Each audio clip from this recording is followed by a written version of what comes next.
Sejauh mana sih gitu, tetap aja kan yang namanya meskipun oke, secara mereka sudah dewasa, udah terbuka gitu, tapi anak itu sendiri kan apakah segitunya dia nggak butuh sosok ibu gitu, se-feminin-femininnya laki-laki itu tetap aja kan dia nggak, secara pribadi juga dia bukan seorang perempuan gitu.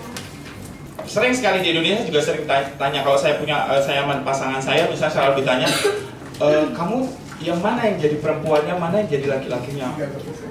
Selalu agak langsung kalau ditanya seperti itu, oh jadi harus ada laki-lakinya, harus ada perempuannya ya gitu. Saya selalu jawab bahwa kami nggak ada yang perempuan, kami dua-dua laki-laki gitu. Ya kami laki-laki yang saling mencintai. Itu pertama. Terus yang kedua, soal bahwa dia butuh kasih sayang gitu. Pertanyaan saya, sifat keibuan itu seperti apa sih? Oh ini jadi belajar gender lagi kan?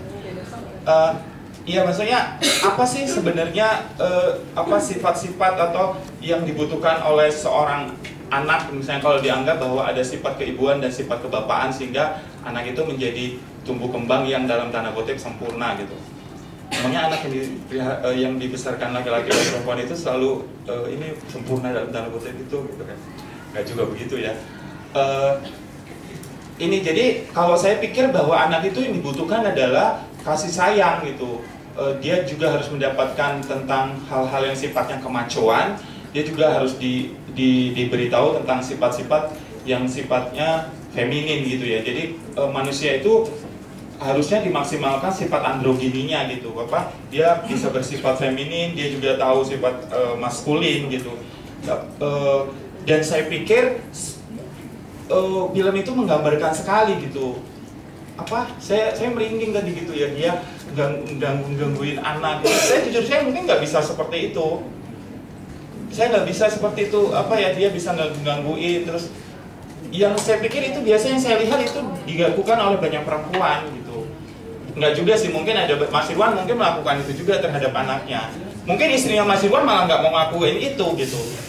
Jadi ini kan konstruksi sekali ya, yang semestinya saya sepakat bahwa anak butuh kasih sayang, sentuhan kasih, sentuhan lembut, pelukan. Tapi pertanyaan saya, apakah itu dilakukan oleh manusia yang hanya bisa dilakukan oleh manusia yang bervagina? Saya mungkin nggak bisa nyebutin perempuan gitu, tapi apakah otoritas kasih sayang lembut, sentuhan, pelukan, memandikan di bab tadi itu, apakah itu hanya bisa dilakukan oleh manusia yang hanya punya vagina gitu? Saya pikir seseorang yang punya penis juga bisa melakukan itu.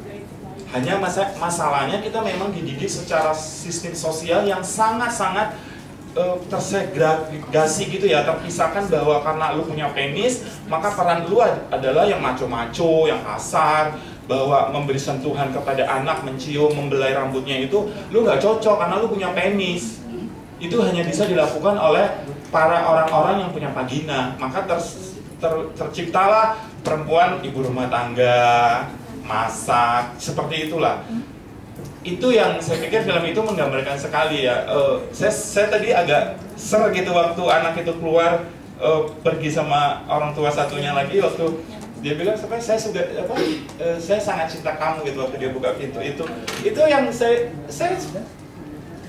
pikir itu bisa dilakukan dan itu tergambar jelas, itu dokumenter kan.